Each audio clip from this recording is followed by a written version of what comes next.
This is Conversations at Lunch with Emmanuel. Hello, good afternoon, good morning, good evening, whatever time that you are listening to this.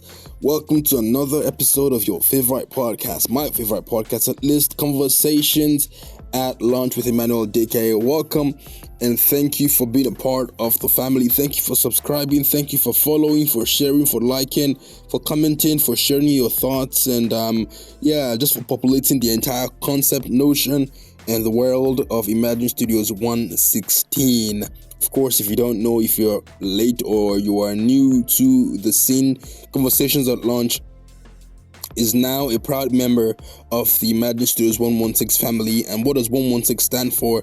116 stands for Romans chapter 1 and verse 16 that says that I am unashamed of the gospel of Christ, for it's the power of God unto salvation. Yes, and this is our new expression. It's authentic and it holds true to what we stand for.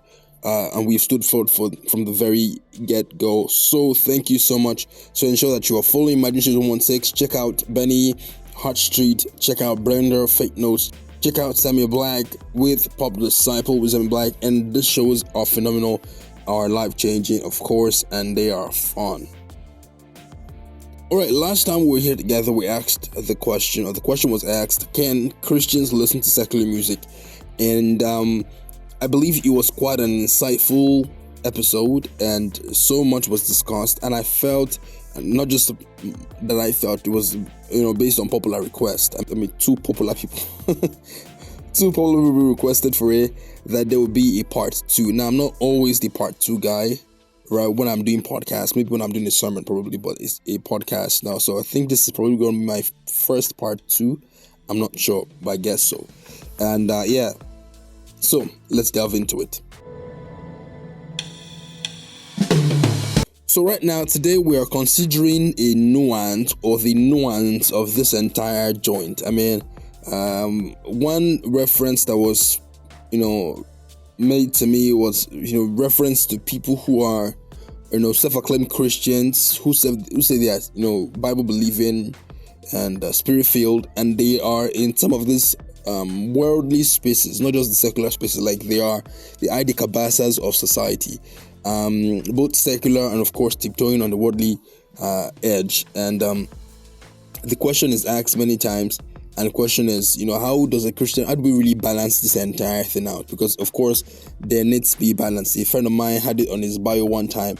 He says, in all things moderation, and I think that's kind of like the angle of this entire thing, the pièce de resistance of conversations like this. It is, what's the moderation, what's the balance that we must strive to attain, right? Because the question now begins with something like this, and it is that what really then is the difference between worldly musicians producing worldly songs or secular songs now, and worldly non-believers, people who are not Christians, atheists, for example, inventing, devices that we enjoy. There seems to be there seems to be this idea that we are hypocrites when we cannot listen to somebody's music, but we pay attention or we consume products from people who are not even Christians, right? And it's like this. The difference between worldly musicians whose music we can't consume, and very worldly businessmen and inventors and investors whose models we appreciate and even desire to replicate and adopt. One of those differences, in my opinion, is that the inventors made something out of something God created. We have a person like Elon Musk, for example. Elon Musk made Tesla, and Tesla was made not out of, resources from Mars. No, he made Tesla out of what he found here on Earth. He's also the founder of SpaceX. He's just made resources out of resources already made by God, right? So basically, these worldly investors and inventors, right? Thomas Edison made the light bulb, but he didn't invent it. Like he didn't magically create the light bulb. He created the light bulb by trapping gases and using elements that the earth already produced, or some of them were produced by another industry, right? So basically, they are inventors, is what we call them, because of the idea that they brought about, or founders because of the ideas they brought about, but they're not investors, or inventors rather, as regards to the resources that those inventions came by, right? The earth, for example, by which and on which all of us stand and many of us, get a living from. Well, none of us created the earth. We met it here, and we are making the most of it as much as we can, right? So you're not an investor, or you're not an inventor of the real estate business. Nobody is. I mean, God is the biggest real estate agent, if that's the case, if you owe me. Now the difference between those kind of people and people who are doing music is this. Music is not just God's creation. Music is a divine outlet. Listen, when God made the world, there was no place in Genesis 1 down to Revelation 21 where Bible wrote that God created songs for birds to sing. I mean, God created the birds, quite right, and then birds sang songs. I mean, I don't know if you get what I'm saying. Like Cain and Abel, yeah, Cain's great-grandson made instruments of war and music, but singing pre-existed the instruments. Like there was no place in scriptures where Bible says explicitly that God gave singing ability. Like he has never. There's no place like that. If you check scriptures, right? And even if you read, the prophetic writings of Isaiah, the psalmist, and all these things, you discover that even God Himself expressed His concerns in prose and songs. Some of our favorite chants in Book of Psalms are actually, many of them now, are actually just God singing a song to us. One of my favorite Isaiah chapters in Isaiah says that I will sing to the Lord a song about His vineyard. Right? These are songs that are, I don't know if you understand what I'm saying. These are songs, I mean, that popular line we all say, line upon line, precept upon precept, a little here, a little there. That's actually God playing on words. Basically, it's like saying God was rapping. Now, just pardon me, right? It's like saying God was rapping, because literally He was saying the Hebrew of that particular those particular words actually were just rhymes, line upon line, precept upon precept, a little here, a little there. I don't know if it makes any sense. So God has also considered, or God has also used music as an outlet through which He expresses concerns. Right? And God even made an archangel in heaven and created that archangel for music only. I think we all know who I'm talking about now. There's an angel made in heaven. Who are archangels, for those who are wondering? Archangels are angels who oversee the affairs of other angels. It could be that, or it could be angels who are placed in higher ranking, the ones who have a form of access to God. Not that they have access to God, only that they are the in order of hierarchy and in order of the flow of information. They are the ones that are sent to communicate to other angels to make things happen, if you understand what I'm saying. These are the ones that are like princes over angels. That is why when the enemy fell, the devil fell from heaven. The Bible says that he was able to take a third of the angels in heaven with him, because these angels were under him. They were like under his command and jurisdiction, if that makes any sense. So God then made an archangel, called him Lucifer, the bright morning star, and what? And then, just donned him with this thing, music. He was created for music. The Bible says the tabrets were built into him, meaning he wasn't just like, I don't know how to describe this. I mean, if you're a fantastic keyboardist or pianist because you can play the keyboard, right? But this guy, I don't know, he wasn't given the option of going to music school. Like, he was built, like, how do you feel like being, like, you're just one half of your chest is just literally an 8-octave keyboard? Like, you don't even have to play with your hands. Like, every breath you make produces like a do re mi fa sol la ti do. Right? I'm just making it real simple so that everybody can really catch on to what I'm saying. So because of this, I think you're catching on to what I'm saying now. Music has always been a divine outlet, and the devil himself once been a member of the divine body, once been a member of the divine head. Not like he was a member of the Godhead. I'm just saying he was a member of the divine, that is heaven. He corrupted himself and then corrupted his flow. I'll say it again. Music has always been a divine outlet. Are Are you enjoying this episode of Conversations at Lunch? Make sure to follow Imagine Studios 116 on Instagram and YouTube at Imagine Studios 116 to catch up with the whole crew. Now, back to Conversations at Lunch. And the devil, once being a member of the divine, corrupted himself with rebellion and pride, and automatically he eventually corrupted his flow. So, when the enemy played songs, before he became the enemy, when Lucifer played songs in heaven of adoration, God was pleased as the being who receives glory that God is. God was pleased by Lucifer's presentation, because Lucifer's presentation came from a pure heart. But the moment, Lucifer got corrupted in his heart, not even before he soiled his hands in war, fighting other archangels. No, the moment Lucifer soiled his heart, his intent, right? This goes back to the former episode. You see, his intent, his thoughts, his reason, the moment that God soiled in pride, in lust for power, immediately, guess what? His flow, his tune became not melodious anymore, but corrupted. So whenever he played a tune, God no longer heard the melody. God heard Lucifer's rebellion. Because, just like a stream of water, once the source is muddied, you can't go back from that. You just can't go back from that. Once you have muddied that flow, you can't undo it.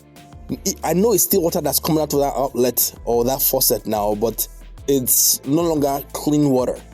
You can't separate it. I don't know if you understand what I'm saying. Like, have you ever seen somebody, say for example, somebody offended you back in the day and they did something very, very terrible to you, and you forgave them, and you met them like years after you forgave them. You haven't seen since the event that caused them to offend you, and you forgave them just privately, and then you met them again. You know that mental thing that happens where your chest begins to just tighten, and not because you haven't forgiven them, but because you don't know how to process them in a different light other than the light you last saw them in. Exactly. That's how God saw the devil. No, and it wasn't a problem of forgiveness or no. It wasn't way beyond this explanation analogy I just gave. God heard beyond what he sang. God saw beyond what he showed. And God saw rebellion. And this is the exact reason why music never needs permission to enter your soul. Because when God made man, there was never a place, listen to this. When God made man, there was never a place where God gave man the ability to sing or understand music. Because a man didn't need to. God didn't need to create that ability for man to understand or even sing songs. No. Because God made man in his image. So man took that part of God. Which is why music would have the same reflection it does on God on you. What do I mean? God is pleased by good music in heaven. That is why you and I are pleased by when a song is good. You follow me? And God, we are made in his image. We mirror his form, his taste. He's the capital G-O-D. He has made us a small G-O-D, which is why many people love when people sing their praises. Angels don't even really sing their own praise. The angels don't sing praises to one another in that sense, right? But we love when men sing our praises. Have you ever seen goats singing praises to one another? Of course, you don't even understand the language, so that's a non-starter. But we don't even know when. We love when people sing our praises. We love when people say good things about us. Have you ever wondered why? It's because you took that part of God that loves being worshipped, that is interested in worship. Are you with me? And so the reason music doesn't need permission to enter your soul was because you were created as an image bearer, and you bear God's image.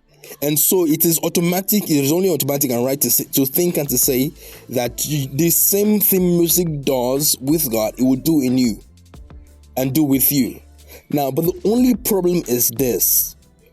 because we are no longer a strong part of the holy as we used to be, that's pre-fall, it has become very difficult to now decipher which of this kind of songs or flows are songs and flows that connects us back with the holy. That is, it's not easy to now know which of them is right for our, consumption, our hearing. And so it's almost impossible to accurately decipher which would be beneficial for your soul. And so if music does not need permission to enter your body, if melody doesn't need permission to permeate your soul, then that should mean we are in very dangerous times. If we are image bearers and we're meant to delight in melody, if we're meant to enjoy melody, but we now understand that not every melody stems from the holy, then it means that a careful discernment is needed in these times, because you don't know when the water is muddied up. I mean, you can't even tell when a person who says they love you with their mouth but they hate you with their heart, when they even come close to you. You can't tell.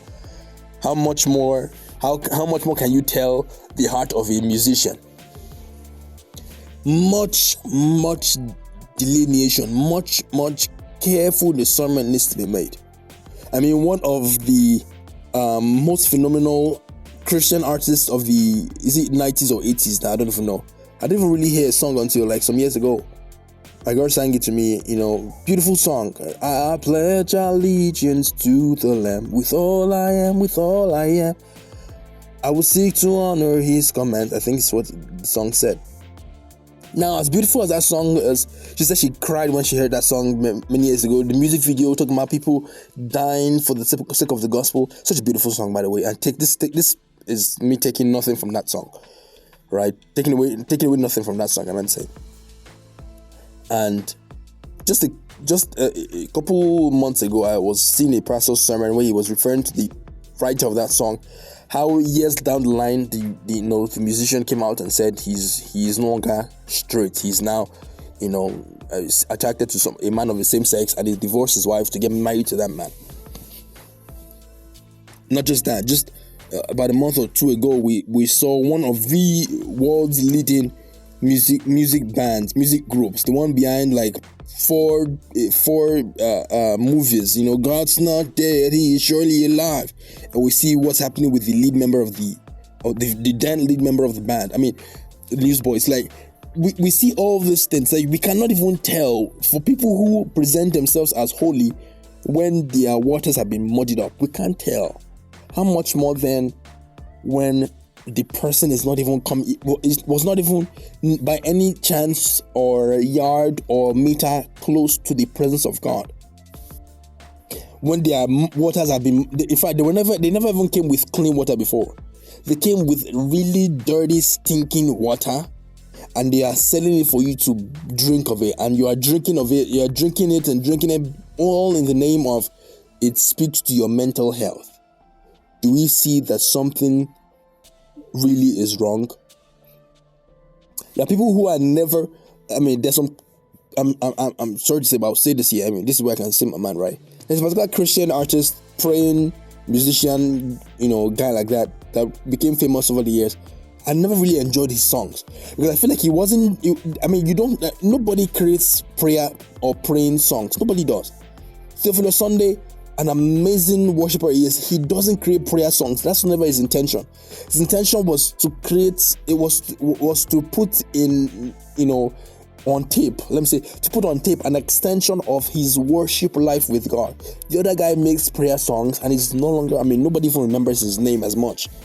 And I'm on respect to the guy. I'm gonna meet him tomorrow night, so you don't think I'm being like a hypocrite or a double-faced person. I'm only saying these are just my observations. Even from the quote-unquote holy, sometimes the streams are muddied up with different expectations. People are going to ministry these days to become famous and popular, right? Are you get what I'm saying? Like the intention has already muddied the flow. the intention has already muddied whatever it is that you are bringing. Your intentions are no longer pure. They don't stem from a holy stream. I mean, how can you go into the studio and come out with a song that describes a woman's behind bouncing 400 times? And you think that's a whole jam? I mean, and you are over there on the other end, you are listening and you are loving, oh my God, this boy just they drop another banger. Is something wrong with you? How can you not tell that you are drinking dirty water? This is water that God could not even keep within the quarters of heaven. Like, even though he was not drinking it, he couldn't even remain this water in the quarters of heaven. He had to cast it out. And that's what you are drinking now. That's why the Bible says in Revelations that woe unto earth, for unto you is the dragon falling. Meaning heaven is saying, Kai, una go suffer, una go suffer gone. Because now it is up to you to now discern which is from God and which does not even have God's stamping on it. So this doesn't look like another rant. I hope that you learned a thing or two in this. There is a nuance in this, right? There is an approach to this. Somebody asked me, how then can we deal with this thing? And I messaged, and my response to them was this. It's not just, even when I was talking about secular songs in the last episode, it's not just about whether the songs carry great inspiring lyrics. That's not just it anymore. I believe, like, with everything I presented to you, you are beginning to think higher than that. It's not just about the positivity in the lyrics. You've got to understand that when it comes to muddying waters, when it comes to the purity of water, it's not just the water we look at, it's the container sometimes. How do you claim to have clean water in a dirty cup? I mean, Jesus referring to the Pharisees, says that they clean the external parts of the cup and they leave of the cups, and they leave the inside all dirty and muddy. I mean, we clean the outside of the lyrics, it has no curse words or whatever, but the inside, the water is very dirty. In fact, I had a dream just before I started recording this podcast, just because I had a short nap and I woke up. And in this dream, somebody I know approached me and told me that his album was fully done. And in my mind, I knew I can't listen to this song because this song is not good. But he was just trying to put the song on for me. I remember if another friend of mine, this happened in real life, he said he had done a song and he wanted me to post it. But I said, listen, man, I'm sorry, but I can't post your song. I don't even know if I told him I'm sorry. Because what had happened was, I wanted him to post something for me. And it was like, you didn't post my own song. Why should I post your song? Why should I post your stuff? And I was like, yeah. But the thing you posted, the song you said you made is completely, vulgar. It's completely lewd in lyrics. You can't even to post or share that. That's nonsense. I would never do that. So now we don't just consider content alone. Basically is what I'm saying. We also consider the container. We also consider the container. What does the container look like? Because of course we cannot differentiate content and container anymore. Forget about it. It is those days we did. Those days when we didn't know what was going on in your secret life, but not now, in this internet age, not now. It's both content and container. I hope you learned a thing or two in today's episode, I'm sure. And I'm sorry if you felt like I bashed you, I came for your favorite, whatever it is. I'm so sorry. But I hope that you've taken the knowledge and you do the right thing with it. Anyway, that's up to you. Let me know what you think of today's episode. Comment, share, and please share. Please be sharing our episodes. We are nothing without you. We can't rely on our own wavelength of followings or followers. No, please share. Follow us on Instagram, Imagine Studios 116. Follow me, Emmy.adk. Share this episode. Love it. Follow, rate so that this show can get recommended to other listeners as well. And do not forget, I love you and I'll see you in the next episode. Ciao. Bye-bye. Pretty sure you enjoyed this episode of Conversations at Lunch. Make sure to subscribe and turn on notifications to be alerted when a new episode drops. This podcast was powered by Imagine Studios 116.